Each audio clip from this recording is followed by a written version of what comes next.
another Crucible tutorial. Today we'll be doing something a bit different. Specifically, I will be showing you how to modify the Crucible campaign. So if you want to know anything from how to play with extra PopCap or Relic, to how to skip fighting certain missions, this is the video for you. Before we get started, I want to clarify the concept of cheating and how that relates to the campaign.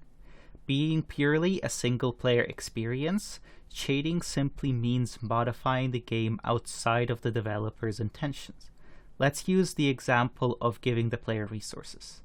There are times where I, as a designer, will give the player resources. Just plop a few thousand requisition on your lap as part of a scripted sequence. There are also campaign bonuses that will give you extra requisition. But if I, as a player, were to give myself resources whenever I wanted, that would, by most people's standards, be considered cheating. Why? What's the difference? The difference is that when you are to give yourself resources, it is not within the play space of what the designers made or intended. You are stepping inside the shoes of the designer yourself and saying, I feel like I should have more resources here. There's nothing wrong with this. It's a single player game and you are not hurting anyone else's enjoyment of the game by doing this. However, I have noticed that many people are averse to doing anything that could be considered cheating, or in other words, they want to stick and play the game as the designers intended. So, as the main developer behind the Crucible campaign, I will be clarifying what modifications I do and do not consider cheating, primarily depending on how much it breaks or changes the intended gameplay challenge. Please remember that this is just my opinion. If I say that something is cheating that you think is not, that's fine. It's your campaign. You can play it however you want. I also want to quickly mention that I am not making a moral judgment on if something is good or bad when I refer to something as cheating or not cheating. It's simply a designation of how much it breaks the intended challenge. So let's handle the elephant in the room first. The third-party persistent bases add-on is something I would not recommend using and is definitely cheating. It is completely outside the intended experience, so much so that I would have to make major changes to the campaign in order to fit it as part of the intended play experience.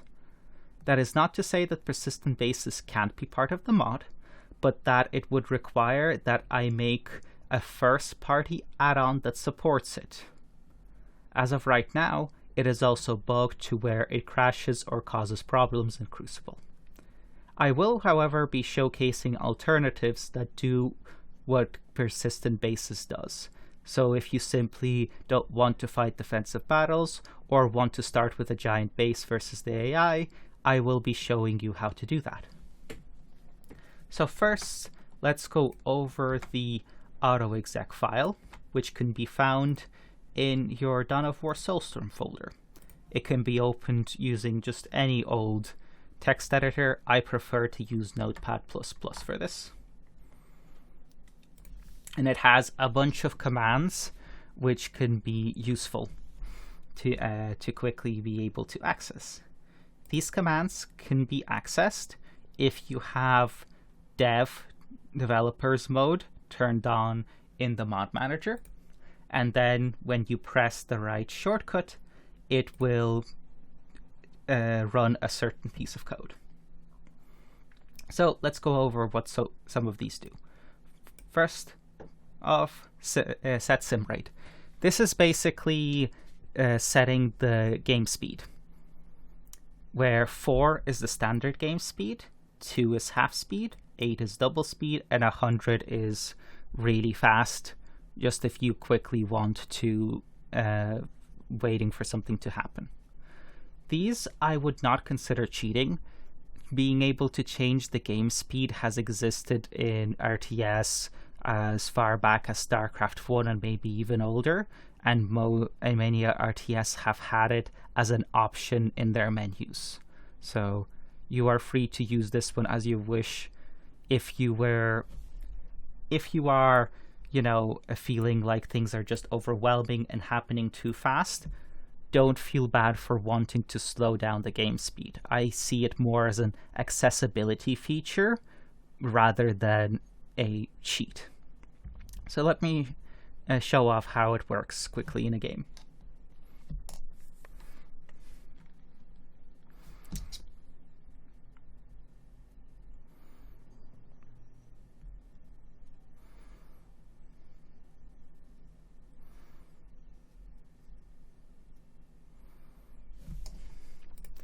Okay, so look at the timer. It's the easiest way to see, or up here on this, it's the easiest way to see its effect.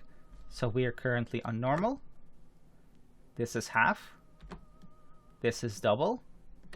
And this is uber speed. And this is back to normal. Another thing that I want to mention, and this is actually a feature that's simply in the base game, it's not any sort of modification, is if you have a key called pause break on your keyboard, it should be above the arrow keys. You can press that, and that will pause the game. And you can press it again to unpause the game. It's also quite useful if you just need to take a minute to figure out what the hell is going on or what you want to do. So, moving on, the next ones I want to talk about is these functions that give you resources. They're pretty self-explanatory. Give requisition gives requisition, give power gives power, give special gives all of the special resources such as relic, it gives the faith or souls for Dark Eldar, all of those, and give resources just gives everything.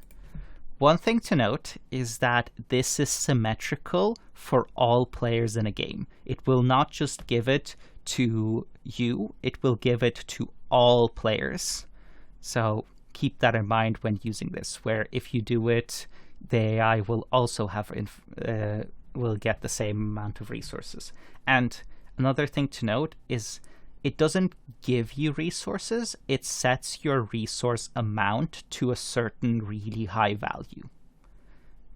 This is just, it does around the same thing, but it also prevents from figures getting too high and causing problems with the game and crashing and all of that. Next one I want to talk about is Toggle Fog of War. This is an interesting one where it does what it says on the tin. So let me first show off the resources. So if I press Shift R, it gives me, it sets my amount to certain power, certain requisition, and certain relic. And as you can see, doing it again does not put it any higher. It just puts it to the same amount. So let's try to enable the Fog of War. As you can see, it just reveals the entire map. So this is as I said, this is an interesting feature because I would actually recommend you use this if you're stuck on a mission. If you're fighting a mission, be it a skirmish mission or a stronghold, and you've tried it a few times and you just can't seem to win, you just get completely overwhelmed and things are just chaotic.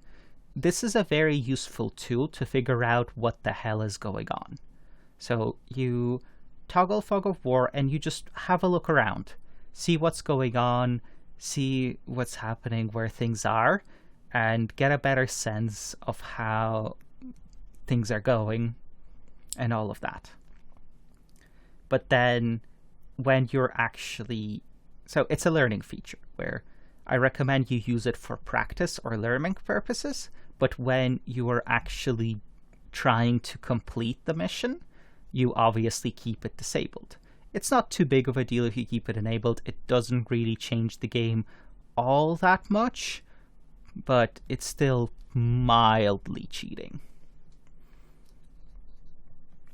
So, next ones I want to mention are enabling and disabling the AI.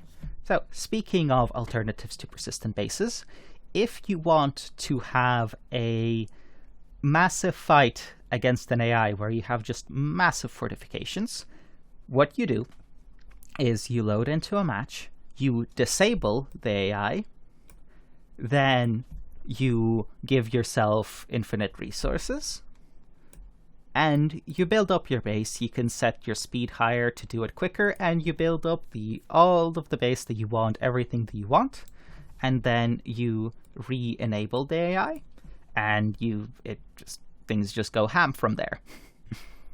Simple as that. So if you want to have a giant battle versus the AI, this is how you do it. And lastly, switch player control. What this does is it swaps you to the observer perspective, where the AI takes over your player, and then you can also swap and become another player in the game. This has many applications, but the main one I want to showcase is using this to instantly win any mission. So let me show you how you would do that. I'm currently in a match. I'm playing IG versus Sisters. Okay. So if I unpause the game, press the delete button twice to delete my HQ, then pause again, Shift T to swap to the observer stance, click this button to swap to the Sisters AI, Shift T again to swap to the Sisters, and then unpause. The game will show me a victory screen.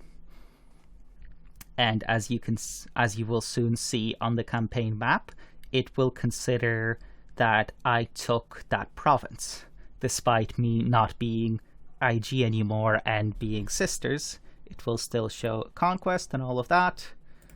And as you can see, I now own this province.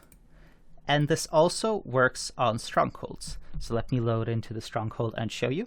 It's a little bit more finicky with strongholds, where you need to first delete the worker that spawns at the start of the mission, because if you don't, once you swap to the other AI, the AI will take over your player and it will try to build a base, which will make things weird and take longer. And also, you want to wait a little bit before doing this in strongholds, just to make sure that all of the victory conditions and stuff has been properly enabled. So, loading in, let's get rid of all of these units. Let's get rid of the worker. Let's wait a few seconds. There we go, the main objective popped up. Let's just wait a few seconds just in case. So now, let's boom, pause, toggle player, swap, toggle again,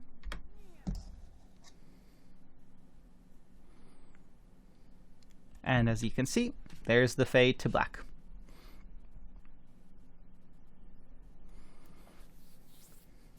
So yeah, very useful tool if you just don't want to fight certain missions, and especially if you're using the persistent bases to just not have to fight defensive missions. This is how you can easily just win any of them. Needless to say, using this is very much cheating, but if you want to, if you're not having fun, obviously feel free to skip whatever missions are making it so you're not having fun. I've got no problems with that. Okay. So now we'll move on to other ways to modify the campaign.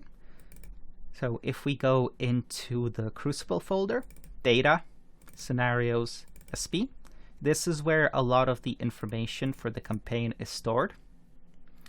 Let's look at the kaurava.map file first. This file contains a bunch of information for the campaign map, specific things I want to bring your attention to. You can change the requisition that you start off with on the campaign map, and you can change the default win conditions for skirmish missions. This will only affect the default skirmish missions, so any sort of warp gate missions or any sort of mission with some sort of script or special conditions, this will not work for. But you can add your own win conditions in here in order to alter what those are. And for warp gate missions, you need to go and individually add the condition here. So as for the skirmish conditions themselves, as for the win conditions themselves, they are stored under SCAR win conditions. And as you can see, there's the whole list of them. Extra cap, extra relic, ease, all of them. But remember that these will only work for skirmish missions. Strongholds are their own separate beast that I won't go into, but basically you would need to go into each individual stronghold's code and change things in there, and it's not easy to do, so I recommend just avoiding it altogether. And if you are going to change any of this, I recommend that you save a copy before you make any changes, just so if something does break, you can roll back to a prior version.